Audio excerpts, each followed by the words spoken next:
Have you ever felt that your alocasia is giving you a hard time, like maybe on purpose? Alocasias can be absolutely beautiful. Their leaves are so different and very textured, but they are a little dramatic. Dramatic is a word. I like to call them the diva of the plant family because they do take a little understanding to get used to, but once you do, they can shoot up very quickly, some amazing leaves and just some beautiful textures. So if you've struggled with your alocasias, come with me on this journey. I'm going to talk you through some of the stories that I've had with some of mine. I've had some alive and then dead and then alive again, but once you get used to them, they are one of the most beautiful plant types you can have in your collection. So let's get to it.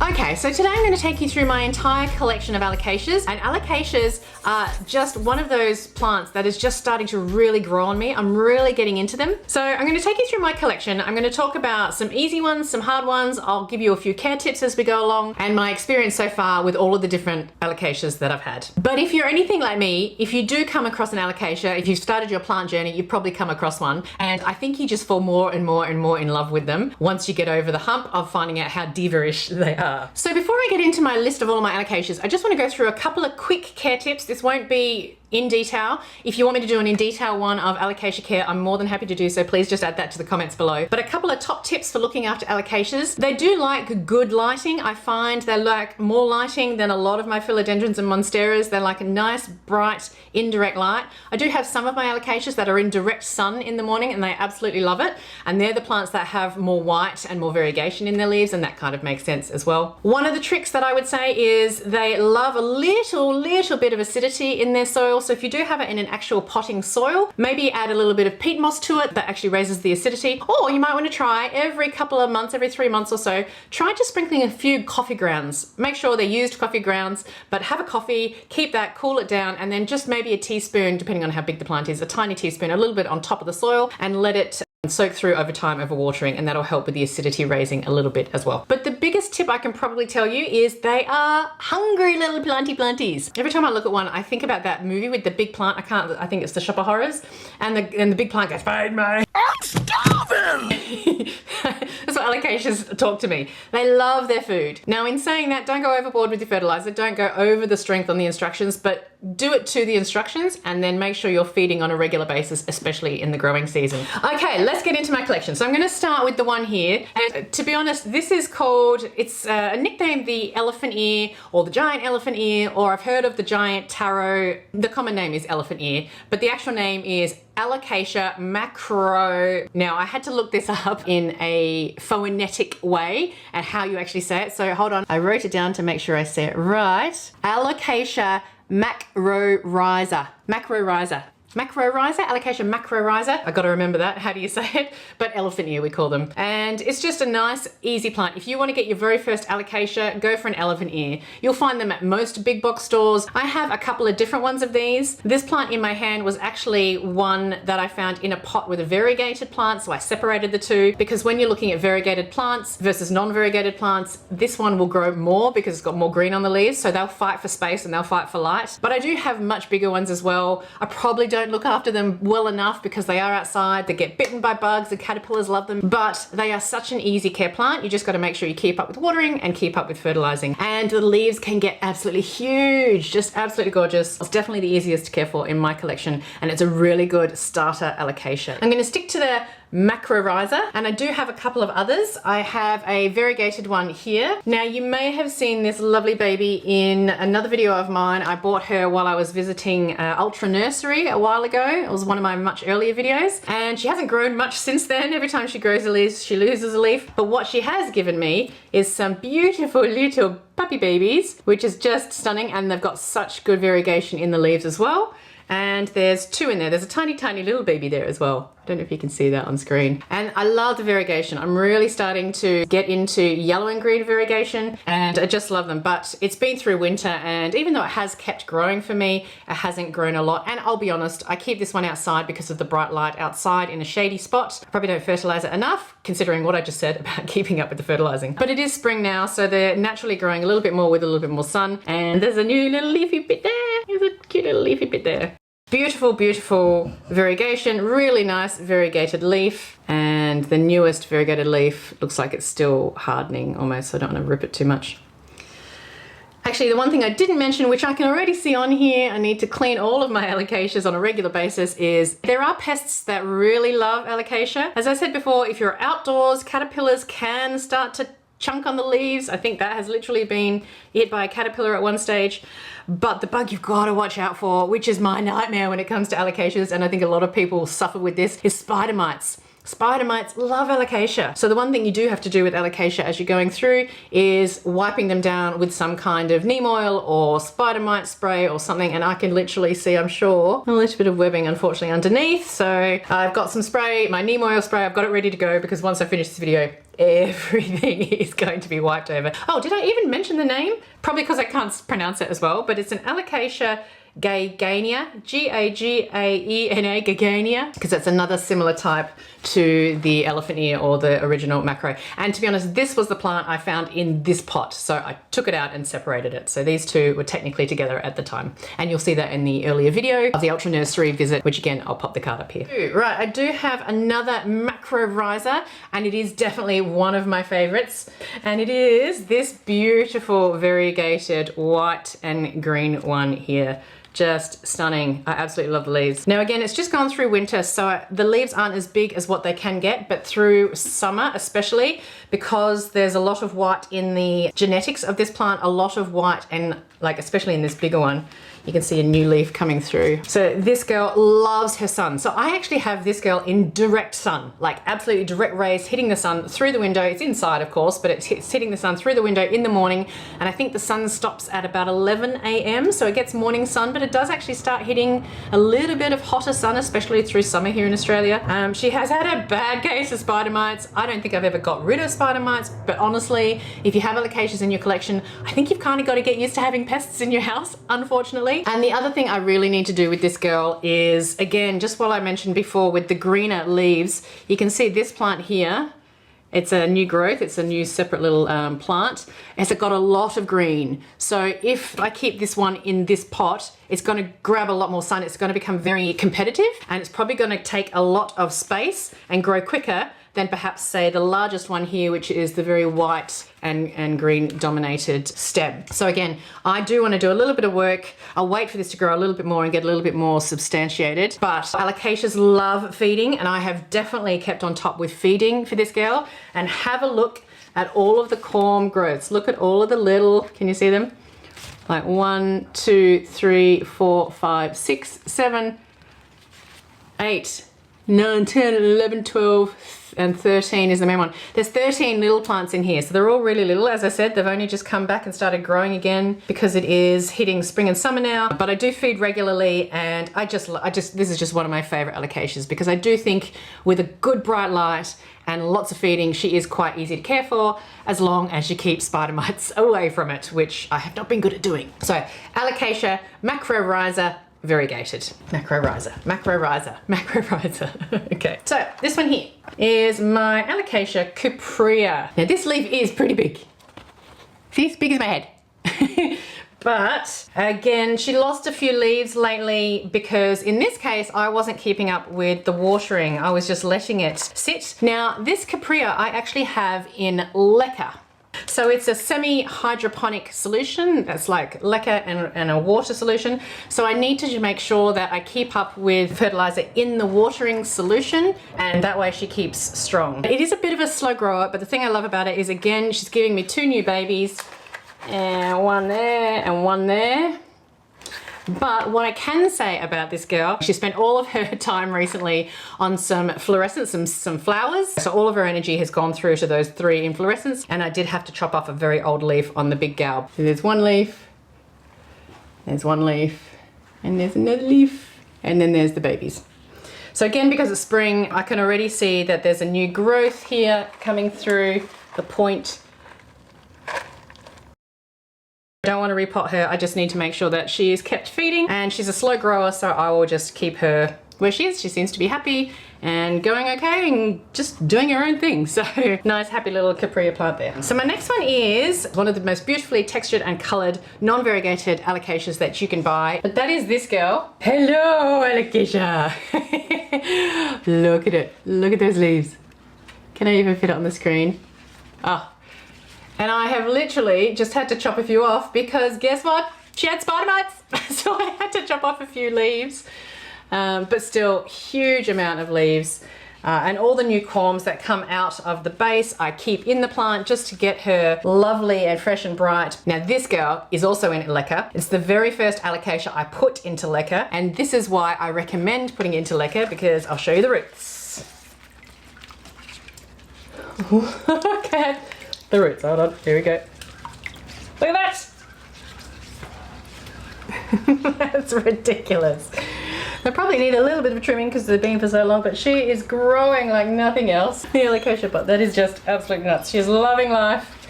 Again, I do feed with every single watering. I make sure that the solution has fertilizer. The solution has fertilizer in every single watering. And I just feed. She's near a west-facing window, and she's just, again, doing a thing. I think this is absolutely an easy care plant, but again, just watch out for spider mites. This one was away from all other plants and still got spider mites because they just travel in the wind, which is just ridiculous. That's why spider mites are so hard. Love this girl. Absolutely gorgeous leaves. I mean, look at the beautiful color. Here's a big one, actually.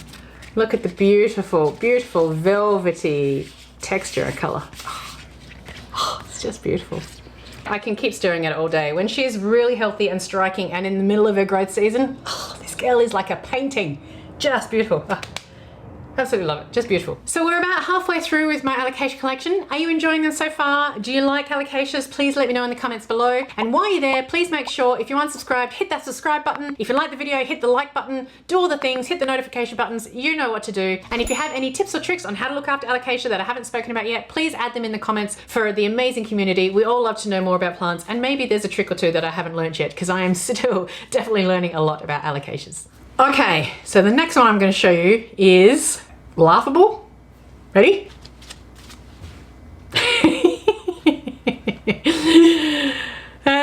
Yeah, this one hasn't done so well for me yet. Alocasia Macrorrhizos Pink Princess. What it's supposed to look like is just, I guess, a general, you see that, a general alocasia green, something similar to this, but with a nice pink stem. Yeah, just just hasn't done anything. So I did keep her outside for all of summer and all of winter, and she probably just hasn't enjoyed it that much. I probably have to get in and check the roots, but it is spring now. It's well into spring, and unlike all of my other alocasias, she hasn't even started growing. So yeah, a bit of a diva, but I did just want to show you this one because this is reality, right? You can be very good at lots of plants and then have one that you still struggle with. So many plant parents are like that. If you are struggling with some plants, please don't feel bad. We all get it. This is definitely one of my struggles. Can't quite figure it out yet, but we keep learning, and I'm going to keep giving her a go. But yeah, Alocasia Pink Princess, not doing so well. This is another one of my all-time favorites. Now this one has had a little bit of a fungus, which I've tried to cut off, but there is one leaf I'll show you that has a little bit of fungus. But this again is in leca, and this is an Alocasia Black Velvet. So just stunning. Look at that leaf. And so this is the one that has a little bit of damage rust, which is a bit of a shame. But this is the newest leaf coming out, this baby. And then again, this one had a little bit of rust at the top. You can see I've just cut it off, but just the texture and the velvetiness and the deep dark color for black velvet makes sense. I guess the description is in the name. Just stunning. Oh, I wish you could see. I'll see if I can do a couple of close-ups, but can you see not just the white veins, but the texture within the leaves, like in there? It's just absolutely stunning. And then I've got that newest leaf that's just come out, which is that one. And this one is just about to give me, if you can see there, again, I'll have close up, that one there is going to give me another one. Now this is also in leca. Let's have a look at the roots. I haven't checked the roots on this for a long time. Yeah, oh, there's no water in there, so I need to put some nutrients. Can you see all of the white bits? Oops, all of the white bits. It's leca falling on the floor. All the white bits sticking out. That's new plant growth or corm growth, or so what's happening is it's coming out of the stem. and it's meant to be growing new little corms, but it's reaching the top of the pot, and I've never really had another alocasia do that to me. So I think I might have to take it out of the pot, repot it maybe into a slightly bigger leca pot, and put the main plant a little bit deeper so those alocasias can stay within the leca and they can start to grow on their own. But because of the amazing corm growth that I have seen already, I've been able to propagate quite a few little babies and sell some actually, but this is a little baby. She's very healthy. I'm very happy about that. And that's, yeah, 2 plants in one, 2 little corms that have just popped up. So again, spring is sprung and my alocasias are really starting to pop back up, which is beautiful. And then we've got a similar one, which is an Alocasia Silver Dragon. It doesn't have the darkness, it doesn't have the velvetiness, but it definitely has the same type of leaf and the same type of texture on the leaf and the veins. There you go. So it's an Alocasia Silver Dragon. So I actually used to have, this is where we get the diva-ish going, but I used to have a beautiful silver dragon in a bigger pot of leca, a much bigger pot, and it had like 7 or 8 different babies popping out of the base, and it was so full and so beautiful, and it got spider mites. But I didn't see the spider mites for way too late because I guess it was just, I mean, it's not variegated, but it's very textured, and until the leaves started going yellow around the edges was the only time I really looked close enough and found the spider mites. So I basically almost had to start from scratch. I took out 13 or 14 different corms from one plant. All of the leaves had basically gone yellow so quickly because by that stage when I caught it, it was just done for. And so I had this small baby plant that I'm going to keep and rescue, or have rescued, and she's in leca and she definitely needs a clean of the base. But I have a good like 12 or 13 different little babies propping up here and there. And if you do want to propagate these guys, go corm hunting. It is one of the most fun things about alocasia is finding the little babies underneath in the leca or the soil. But if you do propagate them, they love humidity. Make sure you keep the corm in a nice humid environment and wait until you get 2 or 3 leaves from that one baby corm before you move it out of the humid environment, because they actually are quite hard to propagate, I find, without a humid environment. And this is a Alocasia Maharani, Alocasia Maharani. And again, just another one of those alocasia leaves that is textured and bumpy and weird and wonderful.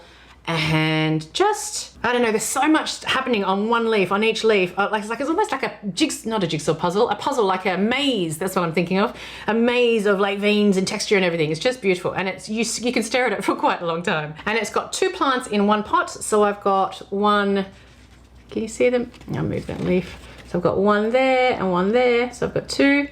And it's pretty new in my collection, and ever since I've had this girl, she hasn't been giving me a lot of growth until recently when I got this latest leaf. Look at the size difference.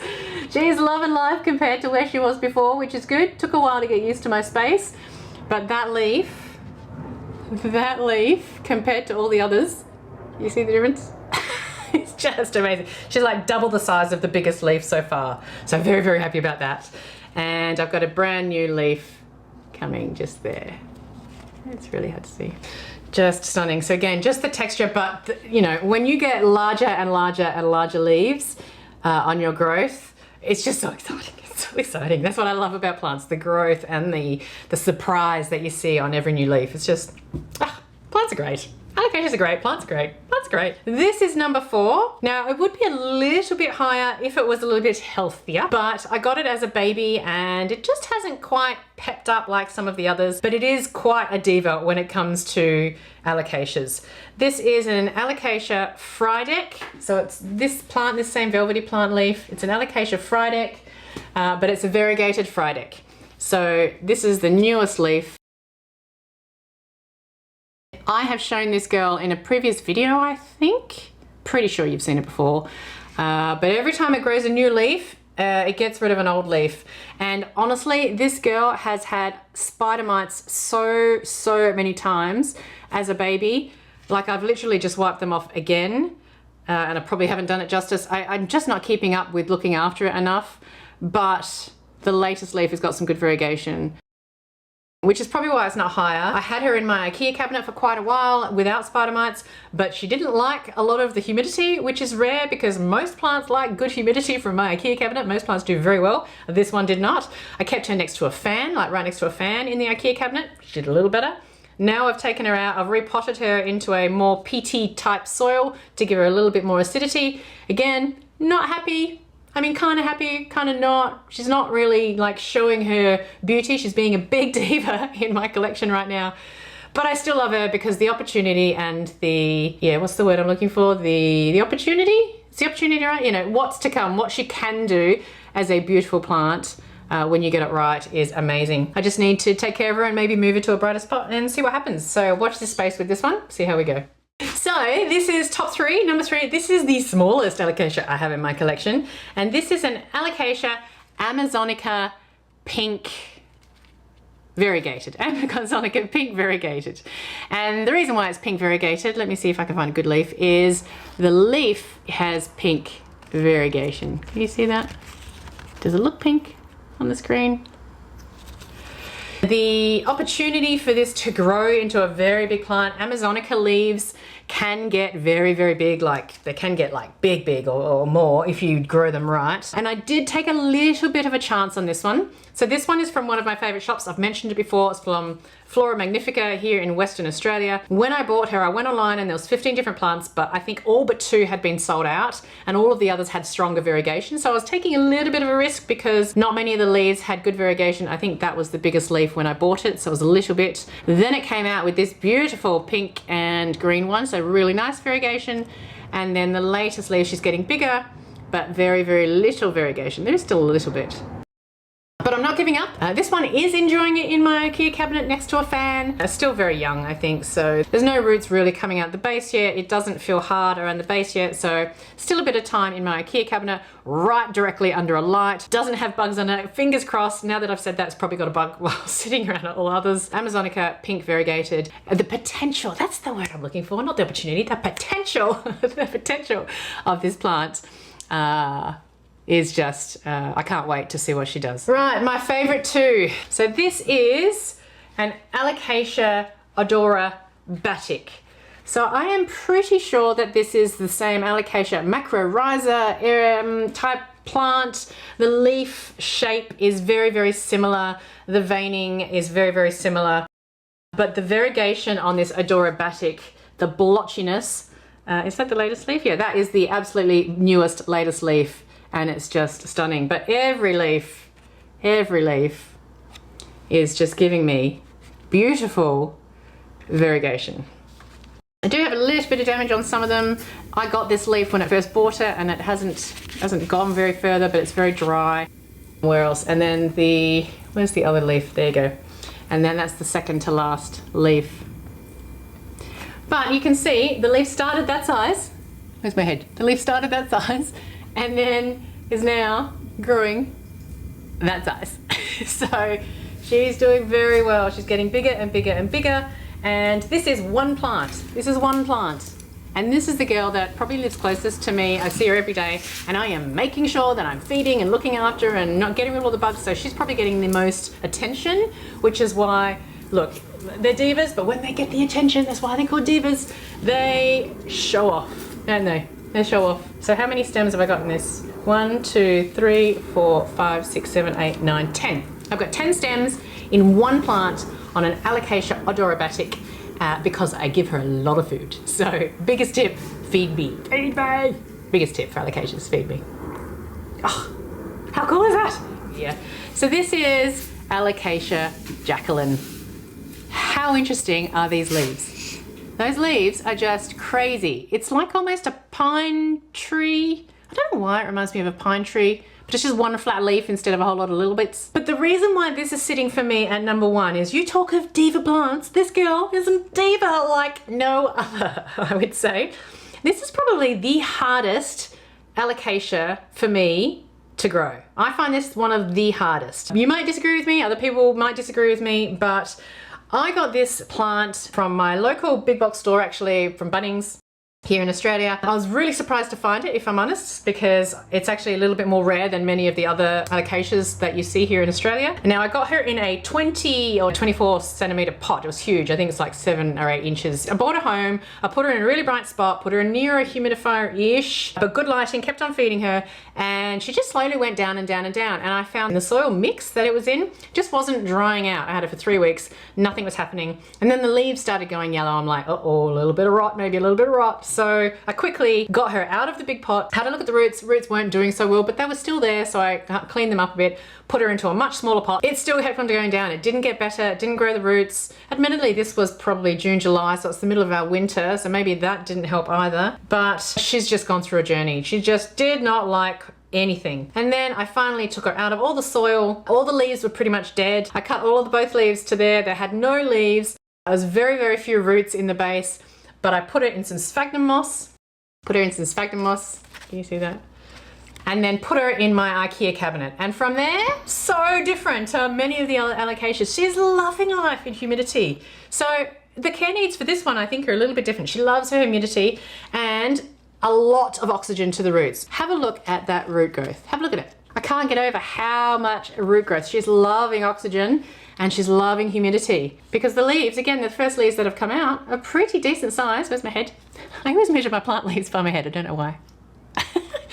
But just beautiful. So the reason why she's probably my number one, other than just the amazing, gorgeous texture of the leaf and the difference and the unusualness, she's very unique, New York. 10 points if you know where that's from, put it in the comments below. Unique New York, one of my favorite movies, weirdly. But she's just loving life. So I am so hoping she turns around life.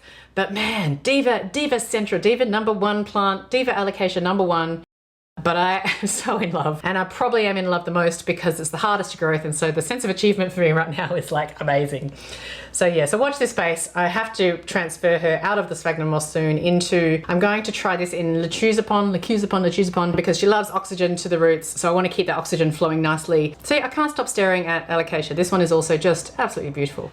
So there you go, there's my Alocasia collection, all 13 of them. What did you think? Did you have a favorite? Is the Jacklyn your favorite, or is she too much of a diva for you? Which one do you have maybe that I don't have in my collection? Please add all your comments and suggestions in the comment section below. And if you loved my Alocasia collection, I've just created a video all about my top 10 favorite philodendron, so please do go and watch that one next. Have a great week full of leaves, love, and a lot of laughter as always, and I'll see you in the next one. See you later.